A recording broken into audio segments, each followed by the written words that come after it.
Good evening. This is Myster Media, and I'm Luc Sala. In this program, we go into the depth of the human design system. This is a system which was received, as he calls it, by Ra Uru Hu. The human design system works with 9 body centers, or we can call them chakras, and the connections between these centers. According to Ra, the energy in these body centers is very important.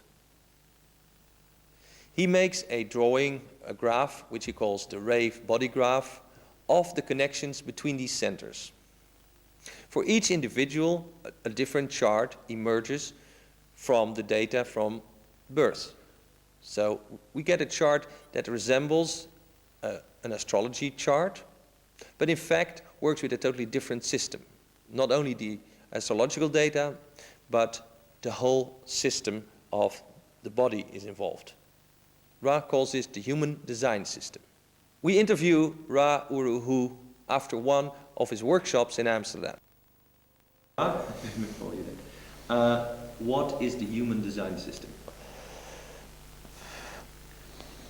Over the Oracle of Delphi, it said, know thyself. That's what the human design system makes possible. A logical, absolutely logical, empirical method of being able to see who you are in a way that is graphic, in a way that is accurate, and in a way in which anyone can have access to. So it's a system for self-knowledge. Exactly. Self-masterhood is what I like to call it, because I'm tired of all these bloody masters. Okay, but it helps people to understand why they are, how they are. Well, the first thing for all human beings is to know who they are. One of the things that we see in design is that human beings live out their conditioning, and they don't live out who they actually are. And that they never really get an opportunity in their lives to live out who they actually are, because they keep on reinforcing their conditioning all of their life. Are you saying that with your system, a person it's not understands, it's not with mine. the system that you teach, that people understand what behavior they have developed? They understand why they are the way they are. And they understand why they haven't been what they thought they should be. And they understand why they are with the people that they're with. The beauty of design is its graphics. You'll show illustrations. The beauty of design is its graphics. The thing about the human body graph is that everybody has a body graph and everybody has a circuitry, and anyone can really understand the nature of this circuitry. One of the joys of my work is that I teach it to people in their 70s and 80s, and I teach it to children. Anybody can learn it. So your system consists it's of not mine. 9, the human design system consists of a system whereby 9 chakras are connected by circuits? Yeah, but wait a second now. The whole thing to understand about the nature of the 20th century is that the 20th century is rooted in what we call synthesis. And anybody who really understands the nature of synthesis recognizes that synthesis changes the nature of the components that make it. The great law of mathematics, the whole is always greater than the sum of the parts. The human design system involves many ancient sciences in a synthetic form. There is the I Ching, there is the chakra system, there is the Zohar Kabbalist tradition, there is astrology, there is physics, there is biology. All of these things are synthesized together in the human design system. It is not any of its parts, like the mystery of the Sphinx. The Sphinx isn't any of its parts. It's more than the sum of its parts. The human design system can really be understood through the body graph, because the body graph is the synthesis. Through that body graph, analysis at a level that's so profound is possible. And as I said, transferable. Ordinary people can understand it. Yeah, ordinary people, you know, the process that I have been through with the people that have been close to me in this over the last 9 years, one of the things that we've discovered is that the human design system, without deep financial resources on our part, the human design system has traveled all over the world. And it's traveled all over the world, and it's penetrated all over the world simply because it works. It works. People usually take the first step that they have based upon their date of birth, a body graph and schematics drawn by the computer, and then you or someone else explains them what this means in practical life. They get a reading, and this is important to understand because it's not an interpretation. That is, we've trained hundreds of analysts. We've trained over 24 teachers that operate in the world now. And one of the keys to design, one of the analysts we trained had a wonderful thing he used to say. He was an astrologer for many years. And his favorite line at the end of an astrological session was he used to tell his clients, by the way, you can go to another astrologer and get a totally different opinion. And his joy in design was that he realizes that he can't say that anymore. You can go to another design analyst and you will get exactly the same reading because the information is read. It's all written down. It's all written down. That's the beauty of this information. So there's no much room for interpretation based on the body graph? No, no. The only interpretation that actually takes place and what analysts are trained to do is to explain how the energy moves in the body graph. But the actual database, our genetic information, is simply something that's read. This is the beauty of design. You know, the beauty is that you get very, very clean information that is not being controlled or manipulated by somebody who's offering you that information. It's a reading. It's not a mystical experience. It's a reading, and it's a reading literally of your genetic code. Okay. A person that has had a reading, how do they feel that? Is that like a revelation to them? Yes and no. I've sat with over 4,000 people now, so I've sat with a lot of people. The ones that I enjoy the most are the ones that at the end of the reading they laugh, and what they typically say is, I always knew that was me, but now I know for sure. That's very gratifying for me. These are people that are deeply aware in their own way, but don't have a tool that has allowed them to be able to relax. See, look, we have this thing about the nature of the mind. Until you know what you need to know, the mind never lets go of you. And this is the biggest dilemma for human beings. In my work, the greatest disease in the world is self-hatred. I see it everywhere. And no matter what knowledge human beings seem to get on the road, on the spiritual road, they still seem to have this sense that they don't know what they need to know. The human design system provides you with very, very concrete information about the nature of what it is that you need to know. Now, I'm not a preacher, and I'm not a believer, and I'm very pragmatic about the nature of what happens between the relationship of the human design system with people who come to it. Most people come to this knowledge because they're ill. They come to this knowledge because they have problems and that they're deeply unhappy. They come to this knowledge because that's what they do in life. They seek out spiritual stuff. Most of the people that I deal with are simply people that are in trouble. The human design system, because it's new and because it's untested in that sense, because it's new, the only people who come are the ones who are desperate. So for them, the experience is one in which they end up leaving their therapies, they end up starting a process of discovering themselves. It's very rewarding at that level. But it's not yet at a point where it is something that is attracting healthy people. This is one of my jokes. The human design system is healing people who have the deepest self-hatred right now. And what does it tell them? Does it tell them why they have this self-hatred? Well, no, it just tells them that it's not their fault, after all. I mean, I'm not a moralist. Either is the human design system. Nobody's to blame for what they are. And most human beings have suffered great indignities in their life through the effects of conditioning that they're totally unaware of. What design really shows people in a simple way, whether you're a child or an adult, is to simply be able to point out and say, look, you can either trust your emotions or not. And if you can't trust those emotions, then be aware that every time you're emotional, you can see who and what is affecting you emotionally, because it's coming from outside, it's coming from somebody else. We can show people what awareness to trust. If you can't trust your mind, don't trust it. It's going to get you into a lot of trouble. You know, if you can trust your instinct, trust it. So what we show people is what is reliable within their nature and where they are vulnerable. Now that's a great value to people. It's an enormous value to human beings. How does it typically change their lives? That's cute. You know, life changes. Nobody changes their life. What happens to them is that they have a window of awareness that's available to them. There is nothing in this life but what some people call luck. Of the thousands of people that I've worked with, there are some people who grasp it deeply and who are moved by it and find a way to incorporate that into a whole new way of being. But you know, one of the things that I don't do, and I'm very clear about, is that the human design system offers no promise of anything. We're not selling a promise here. It's not the enlightenment road. You know, this is not, say 25 mantras, everything's going to be okay. This is a very cold, clear, logical, analytical way in which a human being can see themselves and begin whatever their own unique process is to come out of that. The one thing I do know, 7 years. It takes 7 years. 7 years of working with it to be able to be free of the conditioning.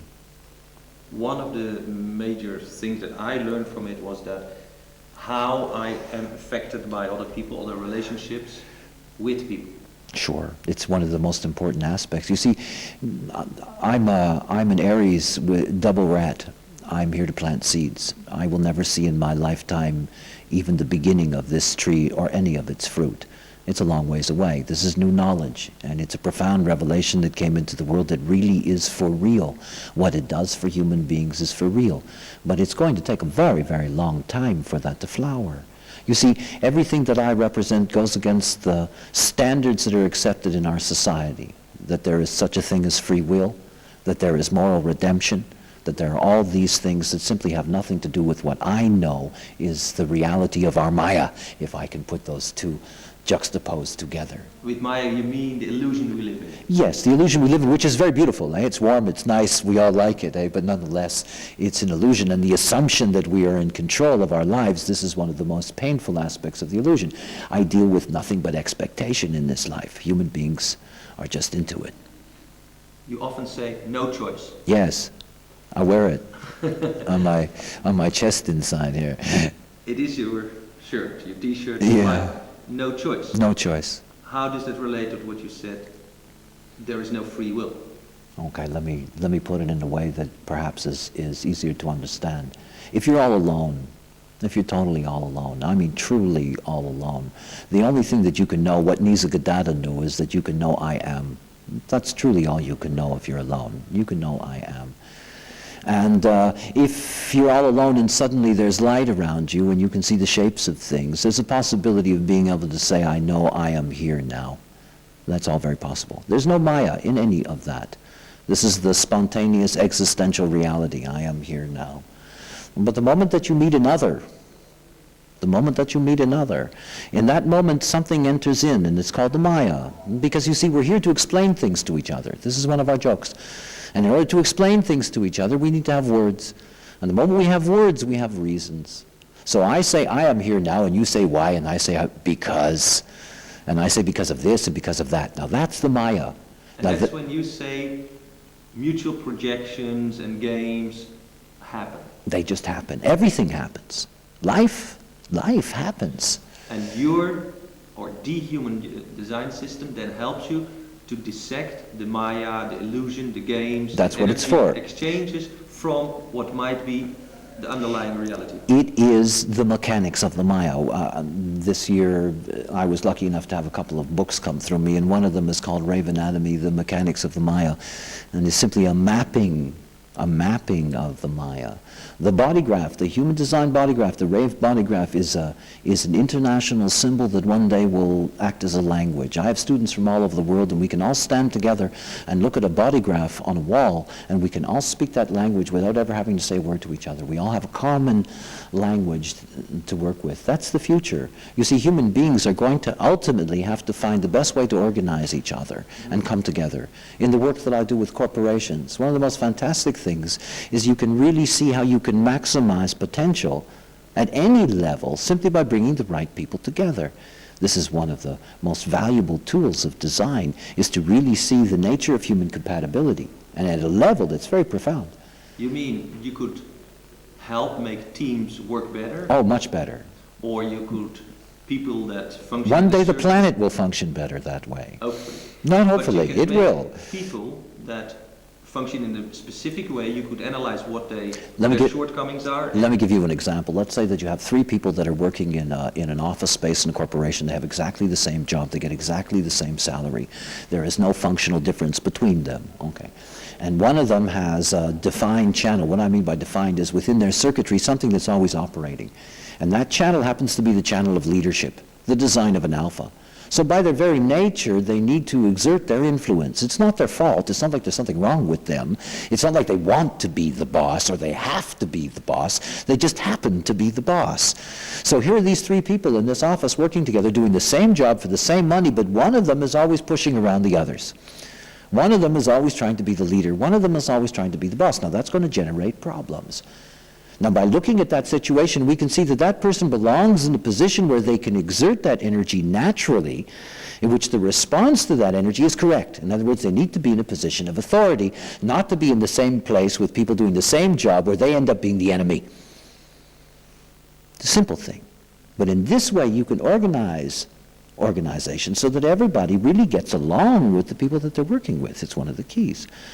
In more specifics, you have you are in a relationship with a certain person, and there is always this fight going on, this nagging. Are there ways to overcome that? Yes and no. Yes and no. It's like anything else. Everything is about awareness. If you're unaware, nothing's possible. Ignorance is the great evil of the world. If you're aware, anything is possible. Now, with this specific situation... Well, for example, there are people that have a channel which is called the channel of judgment. It's a channel of insatiability. They're never satisfied. And these are people that have a deep critical potential. Now, we need them, but they bitch all the time. So if you have somebody like that working with you, there's two things to recognize. One is that their ability to recognize what needs correction in the moment is accurate, but at the same time, it's a pain in the neck. So you have to value that out. Is the information more valuable than the frustration of having to deal with them? You cannot change them. You see, this is the beauty about design. I'm an individual. I know that I cannot survive in the world unless I accept everybody else. But you can at least come to the point to say, it is not because you are bad or you are... Exactly. In other words... It's because you are who you are. That worker can see that's the kind of person they are. It's not personal. They're not bitching about me. That's just their mechanism. That's what they do. And of course, it's valuable, what they do. Now, you said that sometimes if two people are in this relationship and they lack something, sometimes they solve that by having children. Yes. Who Yes. bring in the necessary energy. Sure. Well, the whole thing about the nature of the graphics of design is that the vast majority of humanity have what's called split definition. That is, they have different areas within them that are activated and are reliable, but they're not connected to each other. So what that means is that most of humanity requires other human beings to make bridges for them in order to link up their own nature. This is the nature of being a human being, so we're constantly making these linkages with other people. In that linking, we have conditioning. Yeah. It means they are looking for some kind of fulfillment. They're looking for the total picture. Yeah, it's... And they don't have it, so they look for the link. They find it in others sometimes. Yeah, it's one of my jokes with people when they come for an analysis is that I always tell them I have a magic pill for them. They get very excited. They really think I'm going to give them something mystical. I tell them to go sit in a public place where they can be private. You see, mechanics is all about circuitry, and circuitry can be taken advantage of. If you're somebody that needs to be hooked up, you can go into a public place and hook all that up. So this is a paradox. You say for people to be able to make sound decisions about private matters, yes, it's sometimes good to go in a place where there is a lot of energy. Oh, absolutely, absolutely. And what you're basically saying is that the energy of other people help them to be whole, sure, to be complete, and thereby make a better judgment. For example, you have a couple, and the couple in their design together, they don't activate the throat center, and the throat center is where we communicate. So it's a couple that has difficulty in being able to articulate with each other. So what usually happens in their lives is that every time they get invited to a dinner party, the moment they sit down with all their friends hook up their throats, and they start screaming at each other and have their fights in public. So whenever I get couples like that, and I tell them that, of course, they're very embarrassed, and they say, yes, that's true. And then when I tell them to do, look, you know, if you're having problems with each other, go into a cafe, a restaurant, whatever you like, sit down with each other with that aura all around you. You get the activation of that throat. You can have your whole business out, and you can communicate with each other. Take advantage of the mechanics. Coming back to what people are influenced by. So you say they're influenced by the people around them, but you also say they're influenced by what the stars and the planets, and what you say the neutrino fields that really surround us all the time.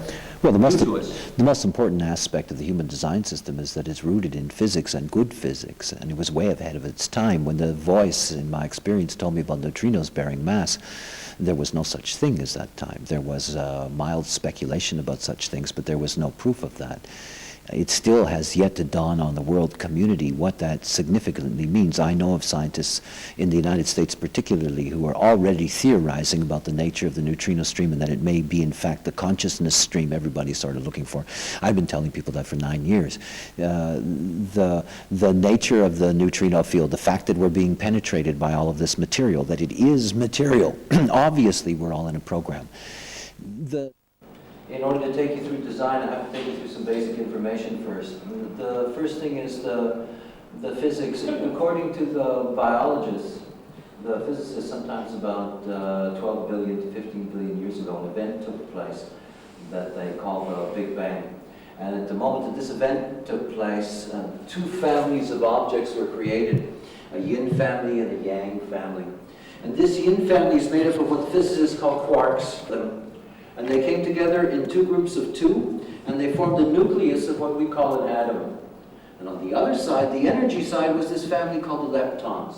And there were 6 of these, 3 kinds that are electrons and 3 kinds that are neutrinos. Most people know the electron. The electron came together with the neutron and the proton, and it formed the atom. And everything that you can imagine, the birds and the bees and the trees and you and me, were all atomic in nature. And there's a joke in all of that. That is the mass of the universe, 10% of everything you can imagine, all the stars, all the galaxies. It's only 10% of what the mass of the totality is. 90% of the material of the universe, they call it dark material, up until very recently was something that they had no information about. All of us are within the same field of information. That's very important for us as a global community. When you say here, field of information, you mean field of potential information? No. Field of information, specifically information. What did Joni Mitchell sing at Woodstock? We are stardust. You know, every single one of the stars in the sky, and the sun is the closest one to us. The sun is giving us 70% of our neutrino information. In a very holographic view of the universe, you say in each of us and in each neutrino, the whole information of the whole universe is contained. In 1987, there was a supernova, the first one that was visual with the naked eye in modern recorded history. It was seen first in Chile. It was called 1987A. And when this star died, what a nova is, because of the nature of the explosion, it released a stream of neutrino information. Normally, we receive 3 trillion neutrinos a second over a square centimeter of space. And in the 17 minutes that followed the death of this star, we received 9 trillion neutrinos a second. From a mystical point of view, if you like, or just simply from a visionary point of view, to recognize that this old star, when it died, it gave all of us its last bits of information. All of us. It's a wonderful thing. The most beautiful thing for me in physics is the recognition that the neutrino stream that penetrates through me not only changes me, but I change it, just as you do, just as we all do. And that's a very beautiful idea, because remember, that neutrino stream, as it moves through me and is changed by me, goes back out into the universe in every direction at near the speed of light. I've been in the world now 47 years, and in my 47 years, I've touched stars in a diameter, in a huge circle around our planet in all kinds of directions for over 40 light years in distance. I've touched thousands of stars in the sky with the nature of what it is to be me. All of us do that. It's a magnificent thing. Is there a deep underlying message that says, all I want, or I am part, and influencing everything around me? What I teach, what I was taught, what I was told in my experience is that the whole universe is an evolving entity, a single entity. It is not born yet. We are still on the inside. I give you something publicly that is way ahead of its time. Way ahead of its time. 9 years ago, in my experience with the voice, I was told that there are stars in the universe that are older than the universe. And I thought, now that's cute. We've always been on the inside, since the beginning. We have never been on the outside. Everything is on the inside. And there are things that were here on the inside before all of this started. You mean inside our brain? No, the universe is inside of something. And inside of that, what is a cosmic womb, the Hopi Indians know that there's an umbilical cord in space that goes to the mother. We are part of an evolving entity that is not born yet, like a fetus. And what I was told is that the solar cell that we live in, the sun and the planets around us, that we are the core of the evolving consciousness of this entity, not its personality, its form consciousness. We are the great measurers of things. We have to live in these vehicles and fight gravity and measure everything, how big it is, how long it is, like we're trying to figure out the nature of the universe now. And one of the things that scientists are discovering now is that there are stars in the universe that are older than the universe, and it's making them very uncomfortable because it doesn't fit into their theories and they don't know what to do. And they're going to discover, just as I was 8 years ahead of them, that neutrinos have mass. They're also going to discover that, yes, indeed, there are stars in the universe that are older than the universe, and please understand what that will mean. That will change the cosmology of the way in which we look at the universe. We are inside evolving. We do not know the outside. Think of the child inside of the womb of its mother. It does not know what made it. I do not know the name of God. It does not know who made it. It does not know what world it belongs to. We do not know. We do not know what we are. Humanity is deeply, deeply ignorant. You say 9 years ago you had an experience. A voice spoke to you. Yes. One day I'd like to do a comedy routine in Los Angeles about my experience with the voice. I think that would be delightful. Yeah, but this took quite a while, and it allowed you to write it down. It told me exactly what to do. And this happened in Spain, somewhere? The island of Ibiza in the Mediterranean, my spiritual home. Once you understood the system, was it like in any practical form, or did you have to work on it to get it more? Anybody that has this kind of an experience, and there are many people historically that have had this kind of experience, one of the first things you deal with is your own madness. Anybody who goes through this kind of an experience, if they have any kind of rational basis to them, is going to assume that they're either schizophrenic, deeply crazed by something, mad, whatever the case may be, and that certainly was part of my process. I was in a deep state of shock, was in shock throughout the process, and was in shock afterwards. The only thing that gave me any kind of stability was the fact that the information seemed so logical. Please understand, I'm not somebody who has any deep mystical interests. I did not know my astrological sign when all this happened. I was not interested in any of these things. They did not concern me in the least. I was at best an agnostic, at worst an atheist, and certainly didn't expect to get banged on the head by forces. What worked for me was that if I had to go out into the world and tell people that a voice talked to me, and here's my authority comes from the voice, I would never, ever, ever, ever, ever do that. Human design system is logical. And from the beginning, I've told every audience I've ever talked to, don't believe me, don't trust me, see it for yourself. This is self-knowledge. It has nothing in the end to do with the nature of whether I'm good at it or not good at it, or the right person or the wrong person, or a holy man or whatever. So the human design system is simple enough for a person after he has got some knowledge about it to tell about himself and how he is influenced by people around him and by the stars and the planets. The most important thing is that a human being gets to see what they can rely on and where they're conditioned. This is the most important thing in life. This is the basic duality of a human being. What you can rely on, you've never relied on in your life. What you can't trust, you've been trying to trust all your life. This is the joke. So what we do with people is we say to them, now look, please understand, what you've been trusting has never been you. What you've been ignoring has always been you. Try to trust what's really you and see what happens.